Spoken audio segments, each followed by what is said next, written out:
Casey and Jessica Rose back on Wellness Wednesday with Melissa Furman, Master Certified Health Coach. It's great to see you again.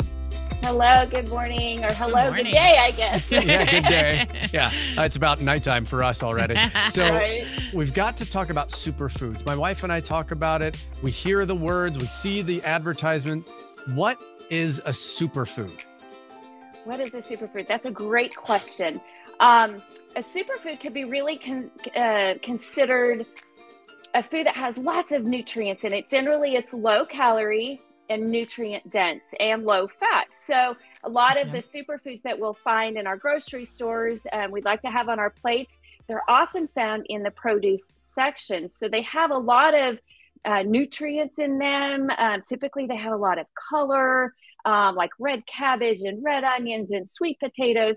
So those are superfoods that are foods that you could consider superfoods that have a lot of health benefits to them. And, you know, there's really no one category for a superfood. We can't just really put a label on it and say that's a superfood, that's not a superfood, because really and truly that they work together.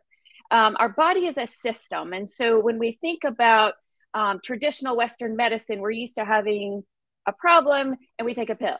We're used to going to the doctor and you have a headache or you have, you know, something happens and you get a pill or a prescription.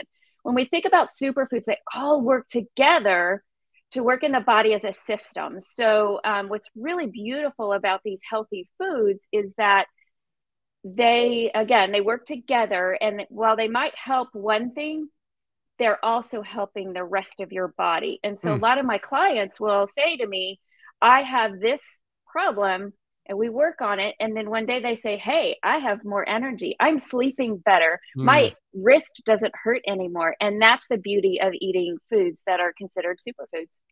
So I was going to ask you what makes a food a superfood, but I think you kind of answered that. Let's go back to your example of your client who's now sleeping better and feels better. How much of the superfoods should we be intaking? Right. That's a great question too, because again, there's like no prescription and everybody's different. And so really when we start to focus on what we eat, amazing changes happen. We crowd out the junk and we start piling on the good stuff, right? So if you think about your plate and you think about, let's say, a hamburger, well, maybe instead of eating the whole hamburger, let's eat half the hamburger and more salad or more whole grain rice or something like that, right? Save it for later. This is Oklahoma. We just have a big plate and the happy plate. That's one thing. I don't mean to cut you off, but I was raised like, oh, have a happy plate. Eat everything on your plate. There's a piece of lettuce on there. That's a great start. Okay. So half a hamburger, that makes sense. I mean, portions are a big thing, but cooking wise, I'm thinking, because I really love to cook. And I don't know whether cooking the vegetables makes it worse. They say raw vegetables are better for you sometimes. Is there a resource where you can find like really good recipes for superfoods? Oh boy. So many wonderful recipe resources on the internet. You could just do a quick internet search for plant-based recipes. Typically the superfoods tend to be on the plant-based side of things. Salmon is also considered a superfood. Okay, that's what I was going to ask about. Fish, some fish. Yes. Yeah. So you really have to be careful with the salmon. It really should be focused on getting a cold water salmon like found in Alaska and wild caught for saturated fat content, and you know, they exercise if they're wild caught, and so there's less saturated fat in a wild caught salmon, and then they'll have more I'm going to butcher the name, astaxanthin. It's a chemical found in the food that in the salmon that makes it red, and so that is what's so beneficial to us, and that's really good for cognition and brain health. Lately, Casey and I experience a lot of what we call brain fog. And I was wondering what superfoods could really help us with concentrating, that overall brain health, memory. We constantly walk into rooms and forget why we're even there.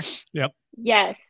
You know, I've been known to do that too. You walk into the kitchen, you're like, why am I here? Yeah. But so you're not alone in that club.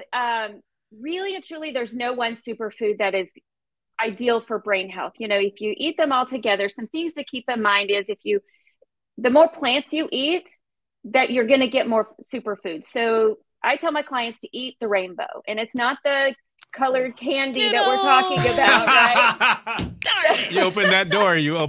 That's your fault. Yeah. So how to change that, if you're eating the rainbow, think about the color of food. So beets are a great superfood. You can even eat the greens found on the beets. So beets and beet greens are wonderful. You can eat them raw. You can eat them cooked. And Casey, it's really... don't get caught up in, do I cook it? Do I eat it raw? Just get more. And then we can fine tune things later. Beets are wonderful. Cruciferous vegetables are amazing. So we're talking Brussels sprouts, kale, collard greens, broccoli and cauliflower are amazing. So that's kind of a food category that's wonderful to keep in mind. Beans, if you eat a lot of beans, you're really clarifying your body, and you're getting rid of the saturated fat and all of the junk out of your body. And what that does is create better vascular health.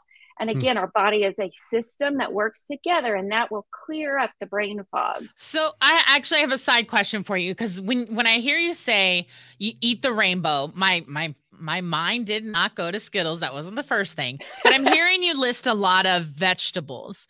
And when I hear colors of the rainbow, I think of fruit. Yes. Is fruit something you want to not have too much because of sugar? Is that why you're not listing any fruits? No, have your fruit. Okay.